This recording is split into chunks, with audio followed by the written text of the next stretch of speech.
കഴിഞ്ഞ കുറേ ദിവസങ്ങൾ അല്ലെങ്കിൽ മാസങ്ങളായിട്ട് തന്നെ സോഷ്യൽ മീഡിയയിലും അല്ലാതെയും വലിയ ഒരു നരേഷൻ ഉണ്ടാക്കി ഡെവലപ്പാക്കി വരുന്നതെന്ന് വെച്ചാൽ പി വി അൻവർ ഒരു അഹങ്കാരിയാണ്, പി വി അൻവർ ഒരു ധിക്കാരിയാണ്, പി വി അൻവർ കൊടയിൽ ഒതുങ്ങാത്ത വടിയാണ്. ഇതാണ് ഇപ്പം നടന്നുകൊണ്ടിരിക്കുന്ന നരേഷൻ. അപ്പോ അതൊന്ന് വിശദീകരിക്കപ്പെടേണ്ടതുണ്ട്. വിശദീകരിക്കുന്ന കേരളത്തിലെ പൊതുസമൂഹത്തിന് മുമ്പിലേക്കാണ്. ജനങ്ങൾക്ക് ഈ കാര്യങ്ങൾ അസസ് ചെയ്യാനുള്ള ഒരു പൊതുസമൂഹം നമ്മുടെ നാട്ടിലുണ്ടല്ലോ. അതുകൊണ്ടാണ് ഇങ്ങനെ ഒരു എന്താ പറയാ വിശദീകരിക്കേണ്ട ഒരു സാഹചര്യം വരുന്നത്. നമ്മൾ കുറച്ച് പുറകോട്ട് പോകേണ്ടതുണ്ട്. കാരണം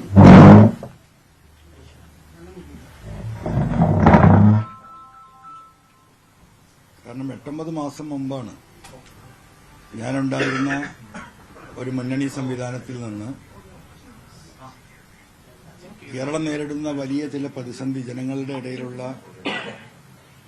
ചില പ്രതിസന്ധികളും വരാനിരിക്കുന്ന ഗവൺമെന്റിലെ ADGP അജിത് കുമാർ അടക്കമുള്ള ഒരു വലിയ സംഘം, പോലീസിലെ ഒരു വിഭാഗം RSSുമായി കൂട്ടുചേർന്നുകൊണ്ട് കേരളത്തിൽ നടത്തിക്കൊണ്ടിരിക്കുന്ന ഒട്ടനവധി കാര്യങ്ങൾ, അതുമായി ബന്ധപ്പെട്ട വിഷയങ്ങൾ ADGPയുടെയും അന്നത്തെ ജില്ലാ പോലീസ് സൂപ്രണ്ടായ സുജിത് ദാസിന്റെയും നേതൃത്വത്തിൽ എയർപോർട്ട് കേന്ദ്രീകരിച്ച് കൊണ്ട് നടക്കുന്ന കള്ളക്കടത്ത്, റിദാൻ ബാസിൽ കേസ്, കോഴിക്കോട് നഗരത്തിൽ നിന്ന് പച്ചാപ്പകൽ കാണാതായ മാമി,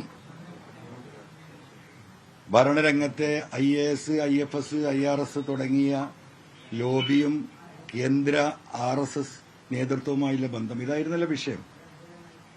ഇതെല്ലാം പറഞ്ഞുകൊണ്ടാണ്, പ്രതിഷേധിച്ചാണ് ഞാൻ LDFൽ നിന്ന് ഇറങ്ങി വരുന്നത്. ഒരു ഘട്ടത്തിൽ എന്നെ കള്ളക്കടത്തുകാരനായി ചിത്രീകരിക്കപ്പെടുന്ന ഒരവസ്ഥ പോലും ഉണ്ടായി. നിങ്ങൾക്കറിയാം, ബഹുമാനപ്പെട്ട മുഖ്യമന്ത്രിയെ ഈ കള്ളക്കടത്തിന് നേതൃത്വം നൽകിയിരുന്ന ADGP അജിത് കുമാർ തെറ്റിദ്ധരിപ്പിച്ച് ഈ കള്ളക്കടത്തുകാരുടെ പിന്നിൽ PV അൻവറാണ് എന്ന് അദ്ദേഹത്തെ ധരിപ്പിച്ചതിന് ശേഷം അദ്ദേഹം അങ്ങനെ സ്റ്റേറ്റ്മെന്റ് നടത്തുകയുണ്ടായി. ഞാൻ വിശദീകരിക്കുന്നില്ല.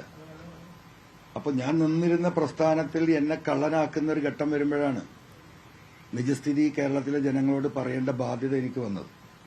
അങ്ങനെയുള്ള കുറച്ച് കാര്യങ്ങളുണ്ട്. അങ്ങനെയാണ് ഞാൻ ആ ഒരു ഘട്ടത്തിൽ മാറി വരുന്നത്. മാറി വന്നതിന് ശേഷം കേരളത്തിലൊരു വലിയ വനനിയമ ഭേദഗതി ബില്ല് വന്നു. ഏറ്റവും കൂടുതൽ രൂക്ഷമായ പ്രശ്നങ്ങൾ, വന്യമൃഗ പ്രശ്നം കേരളത്തിൽ ഉള്ള ഒരു പ്രദേശം കൂടിയാണ് നിലമ്പൂർ. ആ ബില്ല് എന്ന് പറയുന്നത് വനനിയമ ഭേദഗതി ബില്ലായിരുന്നു. ആ ഭേദഗതി ബില്ല് എന്ന് പറയുന്നത് ഇന്ന് ഫോറസ്റ്റ് ഉദ്യോഗസ്ഥന്മാർക്ക് ഒരാളെ അറസ്റ്റ് ചെയ്ത് പോലീസ് സ്റ്റേഷനിൽ ഹാജരാക്കാതെ നേരിട്ട് ഹാജരാക്കാൻ ഉള്ള അധികാരമില്ല. ആയുധങ്ങൾ ഉപയോഗിക്കാനുള്ള അധികാരമില്ല. ഒരു പോലീസ് ഫോഴ്സിന്റെ എല്ലാ ശേഷിയും സംസ്ഥാന ഫോറസ്റ്റ് ഉദ്യോഗസ്ഥർക്ക് നൽകിക്കൊണ്ടുള്ള അമെന്റ്മെന്റ് ആയിരുന്നു ഇതിൽ പ്രധാന ഭാഗം. എന്ന് പറഞ്ഞാൽ ഇന്ന് ഈ മലയോര മേഖലയാകെ ജനങ്ങളും ഫോറസ്റ്റ് ഡിപ്പാർട്ട്മെന്റുമായിട്ട് എന്നും പ്രതിഷേധങ്ങളും പ്രശ്നങ്ങളും സമരങ്ങളുമാണ്. ഒരു മനുഷ്യനെ ആന ചവിട്ടി കൊന്നാൽ അതിന് പ്രതിഷേധിക്കുന്ന മനുഷ്യരെ വീട്ടിൽ പോയി ഹാജരാക്കാതെ DFOയുടെ മുന്നിൽ ഹാജരാക്കി അദ്ദേഹത്തിന്റെ സ്റ്റേറ്റ്മെന്റ് റെക്കോർഡ് ചെയ്ത് നേരിട്ട് റിമാൻഡ് ചെയ്യാനുള്ള എന്താ പറയാ കാർഡൻ നിയമമായിരുന്നത്. ആ നിയമത്തെ നമ്മൾ എതിർത്തു. ഇന്ന് നമ്മളെ കുടിവെള്ളം തരുന്നത് മുഴുവൻ പുഴകളാണ്. ആ പുഴകൾ ആരംഭിക്കുന്നത് ഒട്ടുമിക്കതും ഫോറസ്റ്റിൽ നിന്നാണ്. അപ്പോൾ ഫോറസ്റ്റിൽ നിന്ന് ആരംഭിക്കുന്ന പുഴയായതുകൊണ്ട് ആ പുഴ അറബിക്കടലിൽ എത്തുന്നത് വരെയുള്ള ആ വെള്ളത്തിന്റെ അവകാശം ഫോറസ്റ്റ് ഡിപ്പാർട്ട്മെന്റിന് കൈമാറുന്നതായിരുന്നു അതിലെ മറ്റൊരു വലിയ വിഷയം. അത് കൈമാറപ്പെട്ടാൽ നമുക്ക് ഇന്നിപ്പോ ഒരാൾക്കും ഒരു തുള്ളി കുടിവെള്ളം എടുക്കാൻ പോലും പുഴയിൽ നിന്ന് സാധിക്കില്ല. ഇവിടുത്തെ ഗ്രാമപഞ്ചായത്തുകളും മുനിസിപ്പാലിറ്റിയും പല സ്ഥലങ്ങളിലും കോർപ്പറേഷൻ ഉൾപ്പെടെ ഉപയോഗിക്കുന്ന വെള്ളം എന്ന് പറഞ്ഞാൽ പുഴകളിലെ വെള്ളമാണ്. അതിന്റെ മുകളിൽ റെസ്ട്രിക്ഷൻസ് വരും. അതിൽ നിന്ന് ഫോറസ്റ്റിന്റെ NOC വേണ്ടി വരും. എന്ന് പറഞ്ഞാൽ കുടിവെള്ളത്തിന് പോലും റേഷൻ കടയെ സമീപിക്കേണ്ട അവസ്ഥയിലേക്ക് കേരളം എത്തുന്ന അത്രയും ജനവിരുദ്ധമായിട്ടുണ്ടായിരുന്ന ഒരു ബില്ലായിരുന്നു. അതിന് നമ്മൾ ശക്തമായി എതിർത്തു. അതിനെ എതിർക്കുന്നതും ഇങ്ങനെ ഒരു ബില്ല് വരുന്നുണ്ട് എന്നും കേരളത്തിലെ ജനങ്ങളോട് അന്ന് ഞാനാണ് വിളിച്ചു പറയുന്നത്. ആ ബില്ല് പബ്ലിഷ് ചെയ്തില്ല, പത്രത്തിൽ പരസ്യം ചെയ്തില്ല, ജനങ്ങളോടുള്ള അതിനുള്ള പ്രതികരണം തേടിയില്ല. ഗസറ്റിൽ പബ്ലിഷ് ചെയ്തുകൊണ്ട് നിയമസഭ പോലും അറിയാതെ ഒളിച്ചു കടത്തി നിയമസഭയിൽ MLA-മാർ ഉച്ചഭക്ഷണം കഴിക്കുന്ന സമയത്ത് അത് പാസ്സാക്കിയെടുക്കാനുള്ള നിഗൂഢമായ നീക്കത്തെ അന്ന് ആ സമരത്തിലൂടെയാണ് ഞാൻ പൊളിക്കുന്നത്. ആ സമരത്തിന്റെ ഭാഗമായിട്ട് നിലമ്പൂരിൽ എത്തുമ്പോഴാണ് DFO ഓഫീസുമായി ബന്ധപ്പെട്ട മണി എന്ന് പറയുന്ന സഹോദരന്, ആദിവാസി സുഹൃത്ത്, അന്നേ ദിവസമാണ് നിലമ്പൂരിൽ ചവിട്ടിക്കൊല്ലുന്നത്. അങ്ങനെയാണ് നമ്മൾ ഫോറസ്റ്റ് ഓഫീസ് ഉപരോധിക്കുന്നത്. ആ ഫോറസ്റ്റ് ഓഫീസ് ഉപരോധിച്ച ആ സമരത്തിൽ അവിടെ ഒരു പ്ലാസ്റ്റിക് സ്റ്റൂളും ഒരു ഗ്ലാസും പൊട്ടിയത് 350-500 രൂപയുടെ നഷ്ടമാണ്. അതിന്റെ പേരിൽ വലിയ അക്രമിയായി എന്നെ സ്വീകരിച്ച് രാത്രി 12 മണിക്ക് പോലീസ് ഈ വീട്ടിൽ നിന്നും എന്നെ അറസ്റ്റ് കൊണ്ടുപോയി ജയിലിലടച്ചത് നിങ്ങൾ കണ്ടതാണ്. നിങ്ങൾ കണ്ട വിഷയമാണ്. ജുഡീഷ്യറിയുടെ സത്യസന്ധതയോണ്ടും അവർ ഈ കാര്യങ്ങൾ വിലയിരുത്തിയത് കൊണ്ടുമാണ് എനിക്ക് അന്ന് ജാമ്യം കിട്ടിയത്. അല്ലെങ്കിൽ മാസങ്ങൾ എന്നെ ജയിലിലിടാനുള്ള പ്ലാനായിരുന്നു. ഈ വിഷയങ്ങളൊക്കെ ഞാൻ ഒറ്റയ്ക്ക് നേരിടുകയാണ്, നിങ്ങൾ മനസ്സിലാക്കണം. അത് കഴിഞ്ഞു വന്നു. അതിന്റെ മുമ്പ് ചേലക്കര തെരഞ്ഞെടുപ്പ് നടന്നു, പാലക്കാട് തെരഞ്ഞെടുപ്പ് നടന്നു. ഞങ്ങൾ ആ വിട്ടു വന്ന സമയത്താണ്. അങ്ങനെ ഈ തെരഞ്ഞെടുപ്പിൽ UDF-ന് പിന്തുണ കൊടുക്കണമെന്ന് പറഞ്ഞു. ഞങ്ങൾ കൂടിയാലോചനകൾ നടത്തി. പാലക്കാട് നമുക്കറിയാം വലിയ വിഷയമായിരുന്നു. സെക്കൻഡായി നിന്നിരുന്ന BJP-യാണ്.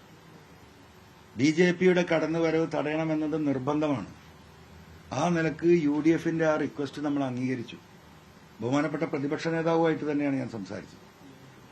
അങ്ങനെ സംസാരിക്കുകയും അവിടെ പ്രവർത്തന രംഗത്തുണ്ടായിരുന്ന വോട്ട് ചോദിച്ച സ്ഥാനാർത്ഥിയായി മുന്നോട്ട് പോയിക്കൊണ്ടിരുന്ന മിൻഹാജ്, ഞങ്ങളവിടെ വലിയൊരു ജില്ലാ സമ്മേളനം, നിയമസഭാ മണ്ഡലത്തിലൊരു സമ്മേളനം വിളിച്ചു ചേർത്ത് പ്രകടനമായി വന്ന് പാലക്കാട് സ്റ്റേഡിയത്തിന്റെ ആ സൈഡിലുള്ള ഞങ്ങളുടെ പൊതുസമ്മേളനത്തിൽ വെച്ച് മിൻഹാജിനെ ഞങ്ങൾ പിൻവലിക്കുകയും UDF-ന് നമ്മൾ പിന്തുണ കൊടുക്കുകയും ചെയ്തു. അവിടെ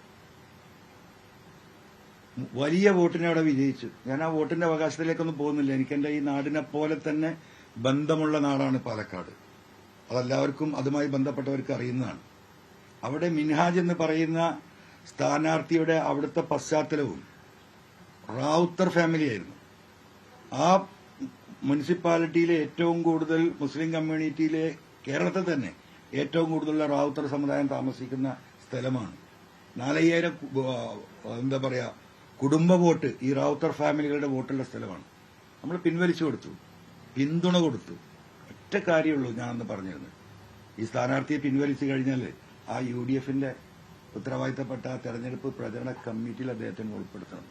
ഏറ്റതായിരുന്നു. മിൻഹാജിനെ ഉൾപ്പെടുത്തിയില്ല എന്ന് മാത്രമല്ല, അദ്ദേഹത്തോട് പിന്നെ ഈ പറയുന്ന ലീഡർഷിപ്പിൽ ഒരാൾ പോലും മാന്യമായിട്ടൊന്ന് വിളിച്ചൊരു താങ്ക്സ് പോലും പറഞ്ഞിട്ടില്ല.